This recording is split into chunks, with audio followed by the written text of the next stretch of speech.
Euh, je- il- nous partons toujours chez nous dans notre entendement sur un principe. C'est celui selon lequel nos pays resteront voisins pour toute la vie. Et nous ne sommes que des acteurs spontanés. Nous passons à un moment donné, mais nos pays resteront voisins. Et donc, se faire la guerre, entretenir des tensions inutiles, cela c'est du temps, c'est une perte de temps en fait. Une perte de temps que nous aurions pu mettre à profit pour battre. Mars 2025, la situation en sécurité en République démocratique du Congo reste extrêmement préoccupante, en particulier dans l'est du pays où les combats entre les forces gouvernementales et les groupes armés, principalement le 1-23, continuent de déstabiliser la région. Ce matin, on a eu deux informations. Sur plusieurs plateformes, le principal sujet est l'éventuelle reprise des négociations entre le gouvernement congolais et les 1-23. Ces discussions sont programmées pour ce mardi 18 mars 2025 à Luanda, la capitale de l'Angola, sous la médiation de ces derniers. Le gouvernement congolais a confirmé sa participation, mais la situation demeure incertaine du côté du 1-23, ces groupes armés soutenus par le Rwanda. Vous êtes sur EADMA Télévision, n'oubliez pas de vous abonner, d'activer la cloche de notification, de partager les liens, tout en invitant vos proches à rejoindre la grande communauté EADMA Télévision. Les négociations sont prévues pour aborder la prise persistante dans la région de l'Est de la RDC, notamment au nord Kivu et sud Kivu, où les 1-23 contrôlent plusieurs zones stratégiques. Les 1-23 groupes rebelles principalement composés des Tutsis congolais est accusé d'être soutenu militairement par le Rwanda, une situation qui a alimenté les tensions diplomatiques entre Kinshasa et Kigali. Les discussions à Luanda sous l'égide de l'Angola visent à parvenir à un cessez-le-feu et à résoudre pacifiquement les conflits qui durent depuis plusieurs années déjà.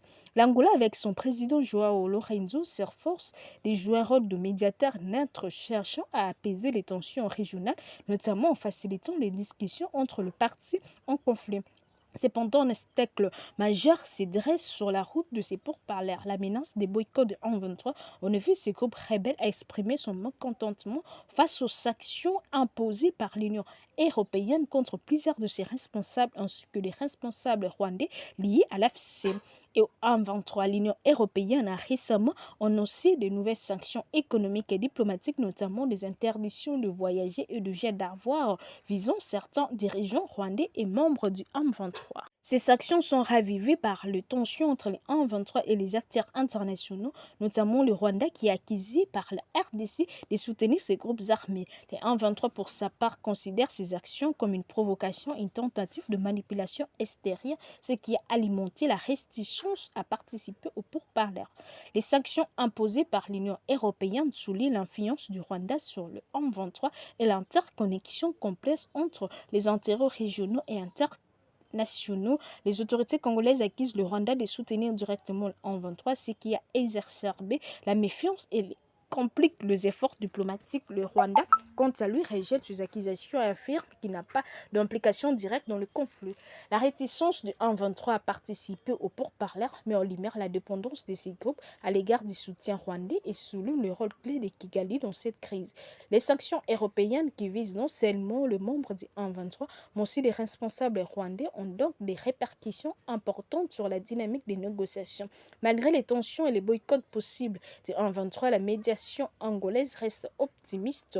Le gouvernement congolais persiste dans son engagement à trouver une solution pacifique à cette crise complexe. Le président Joao Lorenzo, en sa qualité de médiateur, met en avant la nécessité d'un dialogue pacifique et inclusif et des compromis pour éviter une prolongation des souffrances des populations civiles et une nouvelle escalade militaire.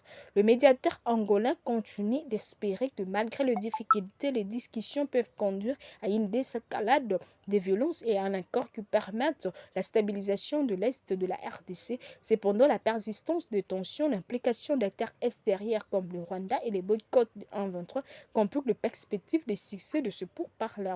Dans ces contextes, la communauté internationale, notamment l'ONU et l'Union africaine, jouent un rôle essentiel dans le soutien aux initiatives de paix. Les rappels à la négociation et à la cessation des hostilités sont cruciaux mais restent souvent sans effet en raison de rivalités géopolitiques et des intérêts divergents de puissances régionales. Le rôle de la médiation angolaise est donc d'autant plus déterminant. Toutefois, il est clair que les négociations sous la houlette de l'Angola se heurtent à de multiples défis et la question reste entière. Le pourparlers entre le gouvernement congolais et le M23 pourront-ils se concrétiser ou cette nouvelle tentative échouera-t-elle comme tant d'autres avant elle? En ce 18 mars 2025, la situation en RDC reste marquée par une incertitude profonde. Le gouvernement congolais se montre déterminé à participer aux négociations à Luanda, mais la menace des boycotts en 23, alimentée par les actions et sanctions européennes et les tensions avec le Rwanda, assombrit les perspectives de dialogue. La médiation de l'Angola reste une lueur d'espoir, mais les obstacles sont nombreux et la solution à la crise du 23 semble encore bien loin.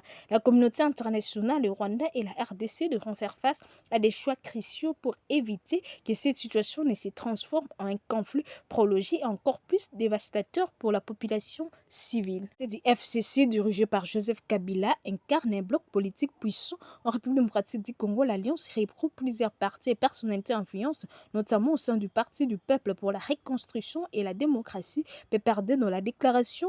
Dans des cadres, le FCC exprime une opposition ferme pour parler direct avec le 1-23 pour comprendre cette position. Il est crucial de revenir sur le rôle du FCC dans la politique congolaise post-Kabila et son rapport avec le pouvoir actuel du président Félix Tshisekedi. Le FCC a toujours maintenu une posture critique vis-à-vis des actions du président Félix Antoine Tshisekedi. Ce dernier arrivé au pouvoir en janvier 2019 plutôt, après une élection contestée, a hérité d'une situation politique complexe marquée par des héritages du système Kabila et des tensions internes du pays.